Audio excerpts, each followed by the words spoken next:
Hello guys, welcome to another video. Price elasticity. So we will be seeing about the price elasticity, income elasticity, and cost price elasticities.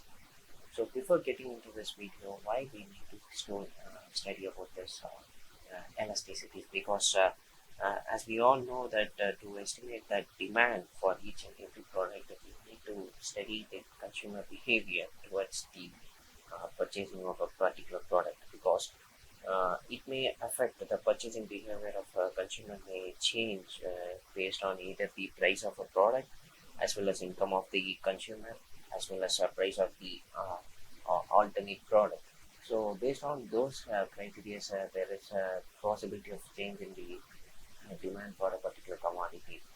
So with this, we will enter this price elasticities, and with this video followed by this, we will be seeing about the estimation of elasticities using H model, linear H model, and quadratic H model. We will be using the Stata software to estimate these H and QH models, through which we will be deriving the elasticities for a simple example. So first of all, price elasticity, I would like to put upon the definition of price elasticity, which is the responsiveness of a quantity demanded for a good or service to change in a price. So it is very simple concept. So for example, if you are buying a milk, for example, daily, you are buying a liter of milk at the rate of $4 per liter, and certain at the price of the milk increases from $4 to $10 or $20, and you are continuing to buy the product even though there is an increase in the price of the product, then it is called as a price inelastic. So even though with the increase in the price you are continuing to buy the product, so there is no change, or there is no change in demand. So it is called as a price inelastic. Similarly, we will discuss about some other different examples. Say, for example, the demand for a mobile. Okay, so let's say you have an idea of buying an iPhone. So the cost of iPhone at the market rate is around 60,000 or 70,000. So you will be buying it. So what if the price of the iPhone increases from 60,000 or 70,000 to 3 lakh or 4 lakhs or 5 lakhs? So then there will be some doubt, or you may be shifting from iPhone to rather going to iPhone, you will be going to some other phones. So because the price of the commodity is much higher, because it costs around 3 to 4 lakhs, means it, of course it is an exaggerated example, but the cost increased, so you will be tending to buy different product. I say, for example, the demand for the mobile is same, but you are going to choose some other brands. Say, for example, instead of iPhone, you will be buying some Samsung S20 or something else. So which is called as a price elastic. So with the increase in the price of the commodity, you may stop buying that commodity. So this is called as a price and elastic. So this is how we will be classifying or estimating the products which are price elastic or price inelastic. So other thing is that we can classify the commodities into different categories, like essential commodities, luxury goods, and repellent goods, normal goods.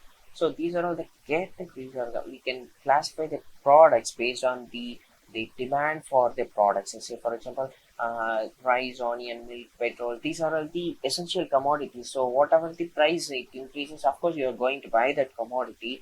Another one particular example is that meat and chicken. Say, for example, if the price of the meat is very high when compared to that of chicken, then the most of the consumers would be probably choosing chicken rather than going for meat.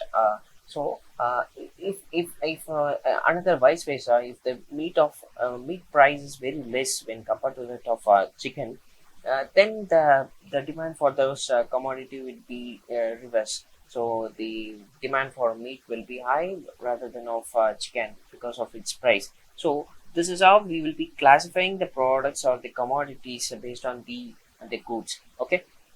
goods price. Okay, so and next to that is that the luxury goods, say for example car, gold, loan, the diamonds, etc.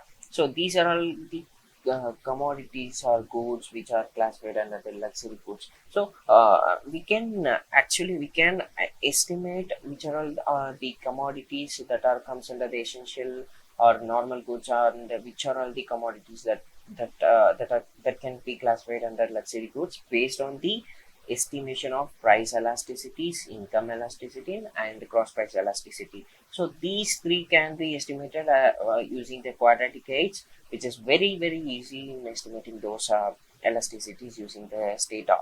So and another one thing which I need to indicate is that if the product or the commodity is a price elastic, so you will be stop buying it, or you will be moving to some other product which is a cheaper one when compared to this product, but the demand for that will be same.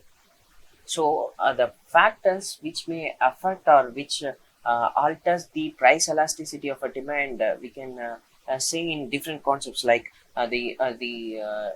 apart from these three concepts, there are some other categories or the factors which may be influencing you to buy the product, or which may influence the consumers to buy that commodities.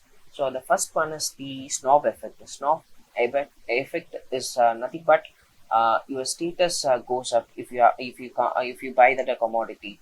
So based on the status, you will be started buying some of the things, so which is called as the snob effect. The second one is bandwagon effect. So this is very common thing. If you are well aware about the market information or asymmetric information, you can relate this bandwagon with those. So the concept is very simple. So if there is a huge demand, or if there is a greater selling of a particular commodity, then there will be a tendency of tendency among the consumers that, oh, this may be a good quality, because a large number of our products are sold in the market. So based on that, the number of people buying the commodity, and assuming that the product will be good in quality, the people will start buying that commodity, even though the price of that commodity would be an expensive one. So based on the quality and the demand, or the sale in the market, based on these, the consumers will be buying the commodity, even though it is an expensive one. So this is the bandwagon one. And the next one is network in the sense that the group of people have a family, or a network of friends. They may buy a product. Say for example, in we can say that in some of the companies, all the workers, or all the staffs will be given the same brand of laptops or gadgets. So those kind of things which comes under the networking.